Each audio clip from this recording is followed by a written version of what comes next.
25 তারিখ হচ্ছে বৃহস্পতিবার, শুক্রবার হচ্ছে 26 তারিখ, শনিবার 27 তারিখ নির্বাচনকালীন এই সময়ে নির্বাচন কমিশনের অফিস সব খোলা থাকে। সেই দিনই এই ভোটার হওয়া, আইডি কার্ড বা ভোটার আইডি বা ন্যাশনাল আইডি হওয়া সংক্রান্ত যা কিছু আছে তিনি এই 27 তারিখে করবেন। মনোনয়ন প্রার্থীদের কিছু ইনফরমেশন দিতে বলা হয়েছে। মামলা সংক্রান্ত ফৌজদারি মামলায় জামিনে মুক্তদের ক্ষেত্রে অর্ডার শিটের সার্টিফাইড কপি চেয়েছে, যেটা আরপিওর মূল আইনের মধ্যে নাই। আরপিওর মূল আইনের মধ্যে আছে 12 অনুচ্ছেদে শুধু মামলার বিষয়ে তথ্য দেওয়া, যে কারো বিরুদ্ধে ফৌজদারি মামলা থেকে থাকলে আগে সেটার তথ্য দেওয়া। এখানে জামিন নামার অর্ডার শিটের কোনো সার্টিফাইড কপি দিতে হবে এরকম কোনো বিধান নাই। তাছাড়া আপনারা সবাই জানেন যে বিগত ফ্যাসিবাদী আমলের সময় আমাদের অধিকাংশ প্রার্থীদের ক্ষেত্রে যারা মনোনয়ন পেয়েছে এবং সাধারণ জনগণের বিরুদ্ধেও সাংবাদিকদের বিরুদ্ধেও আছে কয়েকশো করে গায়েবী মামলা আছে। সেই মামলাগুলোর হদিশই আমরা এখনো করতে পারিনি অনেকগুলো মামলা। তো সেই জন্য আমরা বলেছি যে মনোনয়ন পত্রে ফৌজদারি মামলার তালিকা অর্থাৎ আরপিও অনুসারে ইনফরমেশনটাই যথেষ্ট, certified copy of bail, bond, except এগুলো যেন না চাওয়া হয়।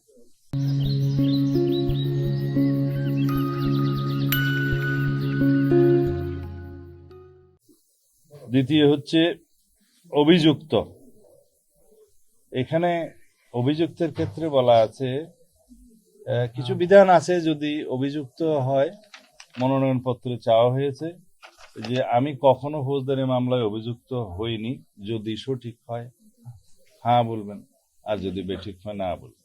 তো যেখানে আমরা তথ্য দিচ্ছি মামলা, সে সমস্ত মামলায় অভিযুক্ত যদি শব্দটা প্রযোজ্য হয় তাহলে সেই অভিযুক্ত শব্দটা আইনের ভাষায় হচ্ছে framing of the charge by the court. এই শব্দটা আছে যে আদালত কর্তৃক অভিযোগ গঠনের ক্ষেত্রে অর্থে সেটা যেন গণ্য করা হয়। তাছাড়া হাজার হাজার মামলায় শয়ে শয়ে মামলায় কে কার বিরুদ্ধে এফআইআর দিল, কে কার বিরুদ্ধে কমপ্লেন কেস করলো, এগুলো সব চলে আসবে। তা ওনারা এটা পরীক্ষা করে দেখছেন এবং আশ্বাস দিয়েছেন যে ওনারা এটা যথেষ্ট গুরুত্ব সহকারে দেখবেন। 3 নম্বর হচ্ছে ব্যাংক অ্যাকাউন্ট। বলা হয়েছে প্রার্থী অথবা এজেন্ট, নির্বাচনী এজেন্ট ব্যয় নির্বাহের ক্ষেত্রে একটা ব্যাংক অ্যাকাউন্ট খুলতে হবে। তো বলা হয়েছে, প্রথমে বলা হচ্ছে যে প্রত্যেক নির্বাচনী এজেন্ট বা যে ক্ষেত্রে নির্বাচনী এজেন্ট নেই সে ক্ষেত্রে প্রতিদ্বন্দ্বী প্রার্থী। এটা একটু উল্টিয়ে লিখলে ভালো হয়। সেটা আমরা বলেছি যে প্রথমে একজন প্রার্থী নির্বাচনী চিফ এজেন্ট অথবা এজেন্ট নিয়োগের বিষয়টি আসবে যখন মার্কাটা দেয়া হবে, সেটা জানুয়ারির 20 তারিখ 21 তারিখের দিকে আসবে। তো তার আগ পর্যন্ত তো প্রার্থী নিজেকেই ব্যাংক অ্যাকাউন্টটা খুলতে হবে। তো সেই জন্য আমরা বলেছি প্রথমে লেখেন যে প্রার্থী অথবা নির্বাচনী এজেন্ট। এটা খুবই সিম্পল কারেকশন, এটা ওনারা করবেন বলে আশ্বাস দিয়েছেন। তো এই কয়েকটি বিষয় নিয়ে আমরা দৃষ্টি আকর্ষণ করার জন্য, এবং যেহেতু সময়টা খুব কম, ইতিমধ্যে 29 তারিখে শেষ দিন, মনোনয়নপত্র জমা দিতে হবে, একটু দ্রুততার সাথে এই বিষয়টা স্পষ্টীকরণের জন্য আমরা ওনাদেরকে অনুরোধ করেছি।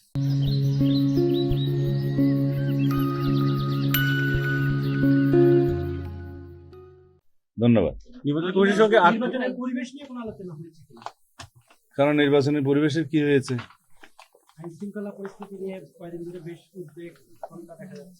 আইন শৃঙ্খলা পরিস্থিতি নিয়ন্ত্রণের দায়িত্ব সরকারের। নির্বাচন চলাকালীন সময়ে নির্বাচন কমিশন যেভাবে চাইবেন সেভাবে কর্মকর্তাদের নিয়োগ বদলি এই সমস্ত হয়। আর কিছু কিছু বিধান আছে প্রশাসনিক কাজে, তাদের এখতিয়ার থাকে, কিন্তু প্রাইমারিলি সবকিছু সরকারের দায়িত্ব। এই ক্ষেত্রে আমরা নির্বাচনী পরিবেশ সুষ্ঠু থাকুক কামনা করি, আশা করি। সরকারকে আমরা আহ্বান জানিয়েছি এবং জনগণও চায় এবার উৎসব মুখর পরিবেশে স্বাধীনভাবে মুক্তভাবে ভোট দিবে। তো সুতরাং আশা করি আইন শৃঙ্খলা পরিস্থিতির ক্রমোন্নতি হবে। সালাউদ্দিন ভাই, একটা প্রশ্ন। সালাউদ্দিন ভাই। ভারপ্রাপ্ত চেয়ারম্যান 25 তারিখে আসছেন, তার ভোটার হওয়ার ব্যাপারে কোনো আলাপ আলোচনা আপনারা আজকে করেছেন? 25 তারিখ হচ্ছে বৃহস্পতিবার, শুক্রবার হচ্ছে 26 তারিখ, শনিবার 27 তারিখ নির্বাচনকালীন এই সময়ে নির্বাচন কমিশনের অফিস সব খোলা থাকে।